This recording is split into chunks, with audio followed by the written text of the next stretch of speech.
Price action equity ఛానల్లో అందరికీ స్వాగతం. ఫ్రెండ్స్, ఈరోజు మనం very simple and very powerful strategy గురించి మనం డిస్కస్ చేసుకోబోతున్నాం. దాంట్లో కొన్ని రూల్స్ అండ్ రెగ్యులేషన్స్ అనేవి ఉన్నాయి, అవేంటి చూద్దాం ఫ్రెండ్స్. Let's begin. ఓఆర్బి మనందరికి తెలిసిందే. దీన్ని సింపుల్గా ఓపెనింగ్ రేంజ్ బ్రేక్అవుట్ అంటాం.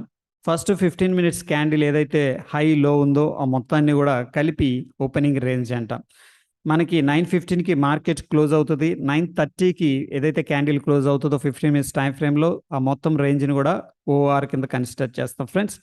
సో ఇది సింపుల్గా మనం హై లో ఎలా తీసుకోవాలి ఇక్కడ మనం చూసా. ఇక్కడ విక్స్ను కూడా ఏవైతే షాడోస్ ఉన్నాయో వాటిని కూడా మనం కన్సిడర్ చేసుకొని మొత్తాన్ని మనం ఓఆర్గా కన్సిడర్ చేస్తాం. ఫర్ ఎగ్జాంపుల్ ఫ్రెండ్స్, ఇక్కడ హై లో అనేది కలర్ ఎలా ఉన్నా సరే క్యాండిల్ యొక్క కలరు అవి మాత్రం మారవు. ఇక్కడ మారేది ఏంటంటే క్లోజ్ అండ్ ఓపెన్ అనమాట. సపోజు మనకి ఓపెనింగ్ కంటే కూడా పైన క్లోజ్ అయింది అనుకోండి. ఫస్ట్ 15 మినిట్స్ సపోజ్ ఇది 100 రూపీస్ దగ్గర ఓపెన్ అయ్యి 101 దగ్గర క్లోజ్ అయింది అనుకోండి. సో దీన్ని ఏమంటామంటే మనం పాజిటివ్ క్యాండిల్ అంటాం, బుల్లిష్ క్యాండిల్ అంటాం. At the same time colour వచ్చేసరికి గ్రీన్ కలర్లో ఉంటుంది. అదేవిధంగా ఫ్రెండ్స్, మనకి ఇక్కడ హై లో అనేవి మారవు కలర్ని బట్టి, బట్ ఓపెన్ లో అనేది మారుతాయి. మనకి ఇక్కడ సపోజు 100 రూపీస్ దగ్గర ఓపెన్ అయింది, బట్ 99 దగ్గర క్లోజ్ అయింది. సో ఓపెనింగ్ కంటే కింద క్లోజింగ్ ఇచ్చింది కాబట్టి దీని యొక్క కలర్ అనేది రెడ్ కలర్గా పెయింట్ చేయడం జరిగింది.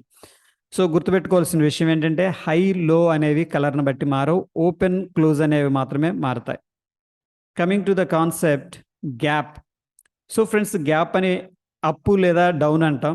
ఎందుకంటామంటే ప్రీవియస్గా ఏదైతే ఓపెనింగ్ ఉందో క్లోజింగ్ ఉందో దానికంటే పైన ఓపెనింగ్ జరిగిందంటే దాన్ని గ్యాప్ అప్ అంటాం. అదేవిధంగా చూడండి, when the stock price opened below the previous days close. Okay, this is very important. Previous days close కంటే కింద మనకు ఓపెనింగ్ అయితే ఇది గ్యాప్ డౌన్ అంటాం. So gap up gap down ఎందుకు జరుగుతాయి అంటే మార్కెట్లో కొన్ని న్యూస్ ఫ్లో అవుతుంటాయి. ఓకే, ఒక్కొక్కసారి యాంగ్జైటీ, ఫోమో ఇవన్నీ కూడా ఏంటంటే మార్కెట్లో పార్టిసిపేట్ చేస్తాయి. ఫర్ ఎగ్జాంపుల్, ఒక స్టాక్ యొక్క రిజల్ట్స్ బాగున్నాయి, అది 100 దగ్గర ట్రేడ్ అవుతుంది. అప్పుడు నెక్స్ట్ డే ఏం చేస్తారంటే ఇన్వెస్టర్స్ కొద్దిగా ప్రైస్ ఎక్కువైనా పర్లేదు అని చెప్పేసి అది యాక్చువల్గా 100 దగ్గర క్లోజింగ్ అయింది, దాన్ని 102 దగ్గర 3 దగ్గర బయింగ్ చేయడానికి ఇంట్రెస్ట్ చూపిస్తారనమాట. ఎందుకంటే కొద్దిగా ఎక్స్పెన్సివ్ అయినప్పటికి కూడా ఈ స్టాక్ కావాలనుకున్న వాళ్ళు యాంగ్జైటీతో ఏంటంటే న్యూస్ బేస్డ్ కావచ్చు, ఫండమెంటల్ టెక్నికల్ చేంజెస్ కావచ్చు, దాన్ని బేస్ చేసుకొని కొంచెం హై ప్రైస్లో బిడ్డింగ్ చేయడం జరుగుతుంది. అందుకని గ్యాప్ అప్ అయింది.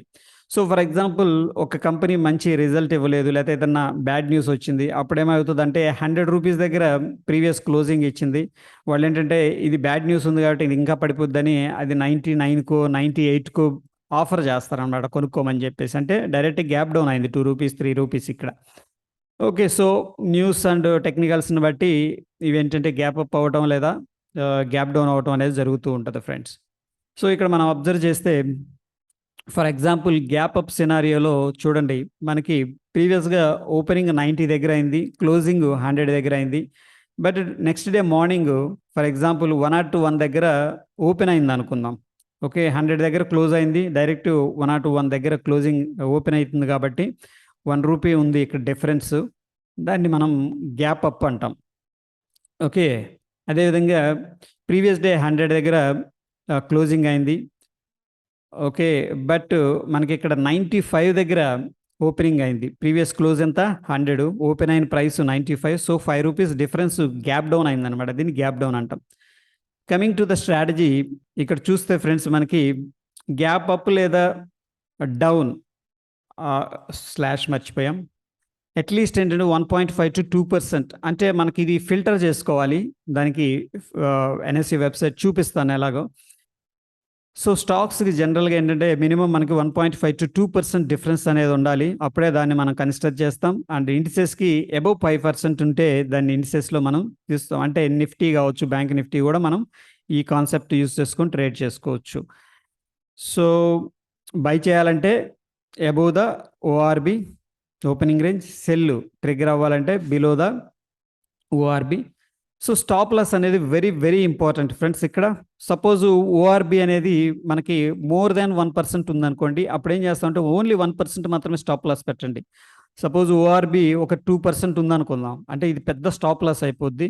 అందుకని స్టాప్ లాస్ అనేది వెరీ వెరీ ఇంపార్టెంట్. ఆల్వేస్ ఏంటంటే లెస్ దాన్ 1% అనేది మనం ఉంచుకోవాలి. నెక్స్ట్ ప్రాఫిట్ అనేది మనం తీసుకోవటం కూడా ఒక ఇంపార్టెంట్ ఫ్రెండ్స్. మార్కెట్లో ఒకసారి మన డైరెక్షన్లోకి వచ్చినాక 15 మినిట్స్ టైం ఫ్రేమ్లో మన స్టాప్ లాస్ అనేదాన్ని ఎవ్రీ 15 మినిట్స్ క్యాండిల్కి మనం ట్రయల్ చేస్తూ పోవాలి. నెక్స్ట్ దీన్ని ఎలా చూసుకోవచ్చు అంటే ఇక్కడ చూస్తే ఎన్ఎస్సి వెబ్సైట్కి వెళ్ళండి, ఇది ఫ్రీ ఆఫ్ కాస్ట్. దాని తర్వాత మార్కెట్ డేటా ఉంటుంది, దాని మీద క్లిక్ చేయండి. మనకి ప్రీ ఓపెన్ మార్కెట్ ఉంటుంది ఫ్రెండ్స్. ఓకే, ఆ ప్రీ ఓపెన్ మార్కెట్లో మనకి తెలిసిపోద్ది అనమాట ఏది గ్యాప్ అప్ అవుతుంది, ఏది గ్యాప్ డౌన్ అవుతుంది అని చెప్పేసి. సో నిన్న నిఫ్టీ 50 చూస్తే గ్యాప్ డౌన్లో ఎక్కువగా ఉన్నాయి, గ్యాప్ అప్లో పెద్దగా ఏం లేవు, 1% కూడా లేదనమాట. అందుకని మనం ఇక్కడ ఓన్లీ గ్యాప్ డౌన్ అనేది చెక్ చేసుకుంటున్నాం. ఇక్కడ మనకు వచ్చిన stocks IndusInd bank, Infy and TechM. So top దానికి హైయెస్ట్ ప్రయారిటీ ఇవ్వడానికి ట్రై చేయండి, ఎందుకంటే ఏదో ఉంది ఆ స్టాక్లో. బ్యాడ్ న్యూస్ కావచ్చు, గుడ్ న్యూస్ కావచ్చు, గ్యాప్ అప్ గ్యాప్ డౌన్ అవుతుందంటే టాప్ 1-2 మీదే ఫోకస్ అనేది చేయండి, మంచి రిజల్ట్స్ అనేవి వస్తాయన్నమాట. So for example IndusInd bank మనం చూసుకున్నట్టయితే ఇది ఫస్ట్ 15 మినిట్స్ టైం ఫ్రేమ్ ఇక్కడ. ఓకే, 15 మినిట్స్ టైం ఫ్రేమ్లో ఓపెనింగ్ రేంజ్ అనేది ఎయిదర్ సైడ్ బ్రేక్అవుట్ మనం ట్రేడ్ చేసుకోవచ్చు. అండ్ నెక్స్ట్ మనకి చూస్తే 1054 అనేది ఈ యొక్క బ్రేక్అవుట్ అయిన ఎంట్రీ అనమాట. దాని తర్వాత మనకి ఇక్కడ చూడండి హ్యూజ్ స్టాప్ లాస్ అనేది ఉంది, దానికోసం ఇంత పెద్ద స్టాప్ లాస్ పెట్టమండి మనం. ఓకే, ఇక్కడ స్టాప్ లాస్ చాలా పెద్దగా ఉంది, ఇక్కడ నేను మార్క్ చేశాను. స్టాప్ లాస్ పెడితే మనకి ఓన్లీ 10 రూపీస్ అంటే 1% లోపే పెట్టాలి. సో ఇది మన స్టాప్ లాస్ అవుతుంది అనమాట ఇనీషియల్గా. వన్స్ మనం ప్రాఫిట్లో ఉన్నప్పుడు ఏంటంటే మనం ట్రయల్ చేసుకుంటూ వెళ్ళాలి.